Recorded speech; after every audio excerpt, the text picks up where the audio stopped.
You know, some people say to me, Benedict, this show, YouTuber News, it's just one big ego trip, you know? It's just a big chance for you to promote yourself and your big narcissistic personality because you're so self-obsessed. It's all about you. And to those people I say, I'm running for president. That's right, Benedict 2020. Make sure to vote for me because I'm going to be your king. I'm going to be your president next year. A good king taketh and a good king giveth. Here's some of your stupid YouTube news, you utter peasants. James Charles has been slammed for his appearance at the Met Gala. The Shorty Award winners are here and we've got the whole list. Shane Dawson won a Shorty Award, speaking of Shorties, and he gave an adorable speech with an interesting twist. And of course, it's the return of YouTuber Watch. Who will it be this week? All this plus I will be the first candidate to make crime illegal. On this week's edition of YouTuber News, hosted by me, President Benedict Townsend, and brought to you by PopBuzz, the website that is inadvertently funding my entire campaign. And it's going to be very expensive. One take first. One take, bitch. Where's the rat? He was here a minute ago. Don't worry, guys. I'll make a rat noise to summon the rat. Coo-coo-coo! Coo-coo-coo-coo! There he is. Oh, God. Our first story, James Charles was invited to the 2019 Met Gala, but unfortunately had a bit of a rough time of it. Yes, James was invited to the swanky fashion event, which is good for fashion and also clothes. Something of an expert. But unfortunately, people on the internet decided to be a little bit salty about it and started attacking his outfit and the fact that he was even at the event at all. But, as Katy Perry once said, the haters gonna hate. You gotta just shake it off. First of all, there were just some pretty brutal memes about James not deserving his place at the gala, and also people attacking his outfit, which they felt was off theme. The theme this year was camp. Very few people seem to understand what camp actually means. It means when you go in the woods and live in a tent. That's correct, right? I'm not a very cosmopolitan guy. I live in a cabin by myself. But it was his comments afterwards on an Instagram post that really got people fired up. Some would say that they were looking for something to get fired up about, but that's not for me to say, except it is because that's literally what my job is. But James said the following: "My first Met Gala. Thank you so much for YouTube for inviting me. Blah, blah, blah, blah, blah, blah. Being invited to such an important event like the ball is such an honor and a step forward in the right direction for influencer representation in the media." And it was this phrase, influencer representation, and particularly influencer representation in the media, that really caught people's eye. You see, when we usually talk about representation, we talk about groups that are generally not represented, you know, minority groups, marginalized groups. Influencers? Don't know about that one, bro. Is influencers even a group? Is that like a race now? Or a class? Influencers have done more for this country than any soldier. But where's their parade? And also the phrase influencer representation in the media, because don't influencers only exist in the media? If you took an influencer out of the media, it's just someone writing Instagram posts and then not posting them. Without the media, they can't influence anyone. What's he talking about? On top of that, he's also sort of suggesting that he's like the first influencer to make it into the Met Gala, but Liza Koshy's been there before, Lily Singh was there, plenty of YouTubers there. Kind of reminds me of the time that Sam Smith thought he was the first gay person to ever win an Oscar, and everyone was like, what are you talking about? That's so incorrect. Of course, under my regime, the Met Gala will be banned, along with the wearing of any brightly coloured clothes. I want to keep people suppressed, so they won't rise up against me. And that's Benedict 2020, make sure to vote. So in general, people found this phrase pretty funny. Tyler Oakley, who is himself a kind of influencer, quote tweeted the caption and said, "I threw the first brick at TanaCon," which is my favourite joke of the week. Well done, Tyler. Look, at the end of the day, James clearly didn't mean anything disrespectful by that. He was clearly just on a big high for getting to go to this cool event. I mean, he's not even 20 years old. How old is he? It's not like I'm supposed to know any of this stuff. Look, he's only 19 years old and he got invited to the Met Gala. Like, well done to him. He was just trying to post that he had a good time. So let's cut him a little bit of slack, but also let's make fun of him because that is very funny. I'm not gonna lie, ever since I've announced my campaign about 4 or 5 minutes ago, I've been getting so many haters coming at me saying all these horrible, hateful things like, what are your policies? What is any of your beliefs? What country are you even running to be president of? And to these haters I say, ask not what Benedict Townsend can do for you, but ask what you can do for Benedict Townsend. And look, I'm doing the politician weird hand thing they all do. It's like half pointing. I think crimes are bad. Our second story. Yo Shorty, it's your award show. Gonna party like it's an award show. That's right folks, it's the Shorty Awards, which are one of apparently 15 different kinds of online awards that gives trophies to YouTubers. So listen, let's do a Carly Rae Jepsen and just cut to the feeling here. Who won what awards at the Shorties? Well, Vlogger of the Year went to Ryland Adams, Beauty went to Antonio Garza, Gaming was Gaming with Jen, Lifestyle was Molly Burke, Podcast was Tiny Meat Gang, YouTube Comedian was Mac Does It, YouTube Ensemble was The Try Guys, YouTube Musician was Conan Gray, Breakout YouTuber was Peter McKinnon, and Twitch Streamer of the Year was Ninja. So congratulations to all those people. They've won Shorty Awards this year. It's really cool to see some new names popping in there. You know, Antonio Garza has had an amazing kind of meteoric rise to fame, like a meteor. You know how meteors famously go up? Molly Burke as well, who's had an amazing couple of years. Ryland, of course, fan favorite Ryland, who's really come into his own. Again, amazing to see him take home hardware. And you know, anyone else I haven't spoken about can go to hell. Been a lot of speculation on the political websites and TV shows of who my running mate would be. Let me be perfectly clear. A running mate is about freedom, and a running mate is about bringing divided people together. And so when I say who my running mate is, I want to be 100% clear that I will have a running mate, and that's the Benedict Townsend difference, Benedict 2020.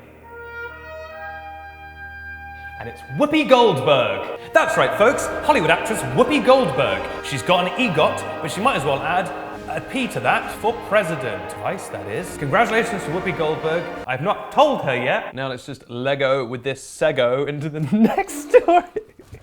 Our third story, and it's still Shorties related. Remember the Shorties from the previous story? Shane Dawson took home YouTuber of the Year at the awards, many believe very fully earned. I mean, Shane has had a fantastic year with his documentary series, and you know, everyone loves Shane. But there was a little bit of a twist in the tale. You see, Shane went on stage with Andrew Sawicki, his usual collaborator and his friend. He was clearly very nervous, he was sort of sweating a bit. He said some sort of general things of thanks. He was like, thanks guys. Andrew said some words, and then he just tried to get off stage. You know, it was, bless him, he was very, bless his little, he was very nervous, and you know, he kind of just wanted to get out of there. That's public speaking times 1,000. But the person presenting the award was comedian Kathy Griffin, who's also a friend of Shane's, and she wasn't going to stand for that. She grabbed Shane and made him stand behind her, and then she gave an acceptance speech for him, pretending to be him. Basically made sure that he stood there and got the recognition he deserved, and at the end Shane was in tears, and they had a lovely hug, and it was just like a really fantastic, spontaneous moment. The kind of moment you only get at the Shorty Awards. This episode is brought to you by the Shorty Awards. No, it's not.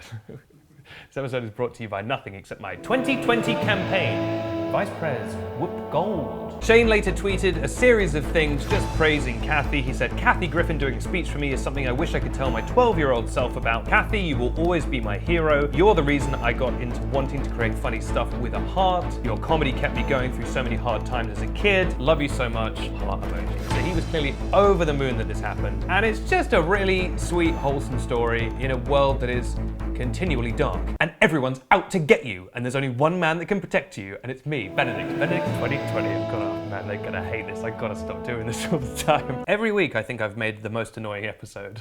And every following week, I top myself.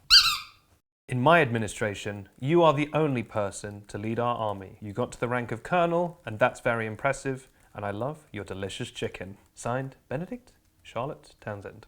Now it's time for YouTuber Watch, a popular segment where I zero in on one YouTuber and tell you what they got up to this week. And this week, beep boop boop, it's Dan Howell. It's time for Dan Howell Watch.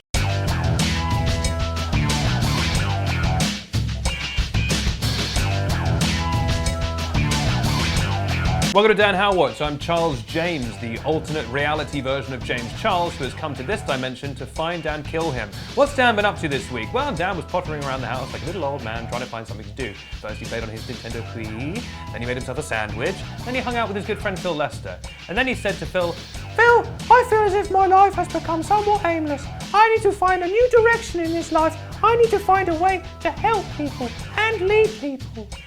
Wait a minute, I know what I shall do. I'll run for president. Oh no, I didn't think this through before well, I'll keep going. Yes, I will run for president in 2020. Oh man, God, I didn't even realize it. It's gonna be great. I'm exceedingly popular and would easily beat anyone else who ran for president, especially if they were a much maligned and hated rat-based YouTube newsman. Christ, those are almost all the things I am. He's gonna destroy me. Well, maybe if he picks a really bad running mate. I would like you, Phil, to be my running mate. Oh, toast. Dan and Phil together for president? I can't compete with that. My first order of president will be that smiles will be for everyone. And also, we will nuke the whole world. Not the best policy. I would only have nuked half the world. Thanos style. That's right. Only through nuclear destruction can we find a new era of irradiated wonder. Vote for me, Dan Howell, 2020, running mate Phil Lester. Well, viewers, quite a conundrum. Your two favourite people in the world, me, and then to a much lesser extent Dan Howell, seem to both be running for president next year. It's a tough decision, but I think we all know who we're going to pick. Well, I know who you're going to pick Dan, but Benedict 2020 is still an option, baby. This has been Dan Howell Watch. Ugh, I used to like YouTuber news, but then it got all political when he ran for president. One of the most political things you could do. Listen, the country's not ready for a rat vice president. Look at me. Maybe one day we'll have a rat president. But not right now, rat friend. Not right now. Right now there's an obvious choice. That's actress Whoopi Goldberg. And once again, if anyone has a contact number, I'm Benedict Townsend. This has been YouTuber News, which airs every week right here on the YouTuber News YouTube page, and also over on Snapchat Discover. You can watch it there in a little bit of portrait mode. If you haven't subscribed to the show already, to the channel, please hit subscribe down here and you get brand new episodes. They come out every week. And we also do other fun episodes. I'm crying. We also do other fun videos, and we're going to start doing some more videos here on the YouTuber News channel, some more sort of behind-the-scenesy stuff and whatever, so make sure you're subscribed so you get those videos first. And of course, I like to go through the comments sometimes, and the first couple of comments I'll reply to and tell you to buzz off. If you've enjoyed today's episode, only if you've enjoyed it, please could you hit like. It really helps us out with the old YouTube algorithm and everything. You know what YouTube's like. Thank you so much for watching. Thank you for being the little rats that scuttle around and carry this show on your backs. And don't forget to vote for me, Benedict 2020. And again, if any of you know how to get hold of Whoopi Goldberg, I think she's blocked my number. I've barely heard from her since we were divorced, but I'd love her to be my running mate. And use the hashtag Benedict 2020 to annoy your friends and family. I'll see you next week. And now we're in the end part of the show, which I forgot about. So if you want to subscribe a different way, you can click this little circle in front of me.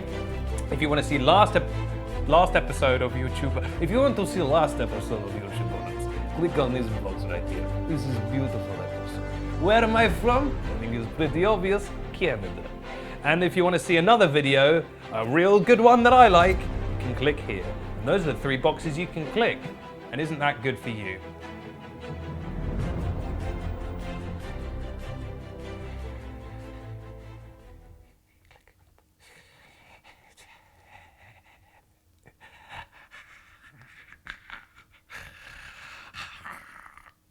It's weird that they had to change the Sonic the Hedgehog trailer because it was too hot. They were like, this is a kid's movie. You gotta make him less pain, less piff. And I was one of the people saying, leave it as it is. By the way, I was wondering what you, the YouTuber News audience, would like to call yourselves, because obviously I call you the YouTuber News Global Conglomerate because it rolls off the tongue. But I was thinking, what would be a catchier name? Like maybe The Rats. Would you like to be The Rats? Give me a tweet or an Instagram or whatever and tell me what you'd like to be called, and the best name will be the name.